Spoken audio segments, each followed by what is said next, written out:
Picking a reality. People talk about reality as if they know what it is. We go through our days assuming that we are dealing with reality. The floor is solid, the food is safe to eat, the cars we see on the street are really there, and the drivers are real people whose intent is not to run us down. These assumptions work pretty well for most of us. Because they work, we keep them. Some people construct their universe a little differently. Assumptions that people can be trusted have not worked out for them. They have constructed a darker view of humanity. They don't feel they can trust others. They've noticed that the government and corporations cannot always be trusted. They've noticed that we are not treating our planet with respect, and that we've created cruel and dangerous food production processes. They've noticed that war persists and is not always noble, and that famine and genocide continue to happen unnecessarily. They come to believe that people are not basically good. It appears to them that nobody cares. If they were not already depressed before they came to these conclusions, they likely are now.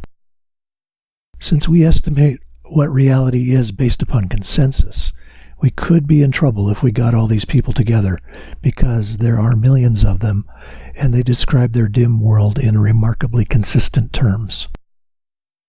One could make a case, backed up by the news media, that the world is chock full of murderers, kidnappers, torturers, and other criminals on the one hand, and stupid, apathetic people on the other. Some people listening to this may be thinking that this pessimistic view of the world is making pretty good sense.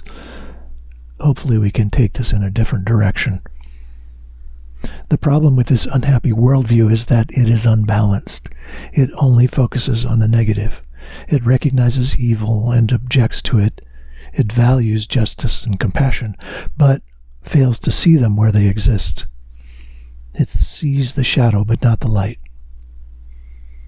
In order to be happy and healthy, we need to be able to see the whole picture. We need to recognize ignorance and evil, but not just that. We need to acknowledge wisdom and love as well. We need to know that sometimes people behave poorly and that sometimes they are wonderfully kind. We need to be able to see darkness and know there is also light. The yin-yang symbol is a tool for helping us to recognize these truths. The yin side of the circle is dark, and the yang side is light. Together they make a whole. If we focus on one side only, we have an interesting shape that appears incomplete. It's not a circle or a square or any shape we see often enough that it has a common name. If we look only at one side of the yin-yang, we know we have an incomplete view. At the same time, each side may be represented as containing a spot of the opposite color. There is a bit of dark on the white side and a bit of white on the dark side. This suggests that we should be wary if our take on reality contains absolutes. Good may not be entirely good, and bad may not be all bad. Good people make mistakes, and the worst of us have good moments. Life works better when the reality we accept is not overly simplistic.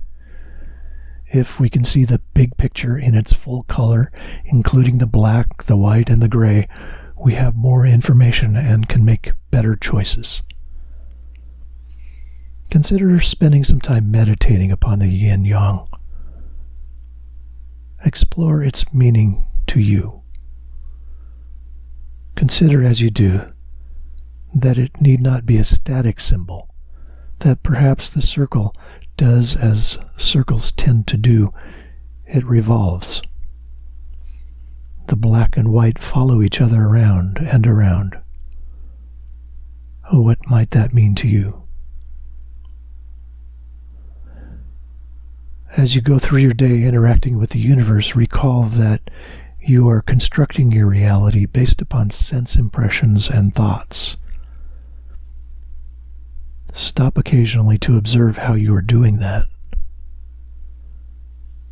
Notice your body sensations and observe how your mind creates your world from them. For instance, when you touch a tabletop, how does your mind get the idea of hardness? When you touch a feather, how does your mind get the idea of softness? When you interact with a person, notice when you are judging them. Are you viewing them as all good or all bad, or using some other all or nothing filter? Seek to become aware of the process where you interpret the world into your preconceived reality so that ultimately you can relate to it in its suchness, just as it is beyond the screen of thoughts, symbols, and definitions.